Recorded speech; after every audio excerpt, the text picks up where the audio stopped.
Today's chief guest and esteemed Governor of Andhra Pradesh, Sri Abdul Nazir ji, has arrived at this premises.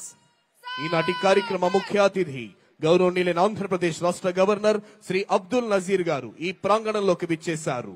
Honorable Chief Minister of Andhra Pradesh, Sri Nara Chandrababu Naidu Garu, has received esteemed governor and is introducing senior civil and police officials. Sri K. Vijayanand IAS, Chief Secretary to Government, Sri C.H. Dwarka Thirumal Rao IPS, Director General of Police of Andhra Pradesh, Sri Mukesh Kumar Meena IAS, Principal Secretary to Government, Srimati B. Rajkumari IPS, Inspector General of Police, Dr. G. Lakshmi Shah IAS, Collector and District Magistrate, Sri S.V. Rajshekhar Babu IPS, Commissioner of Police, Vijayawada.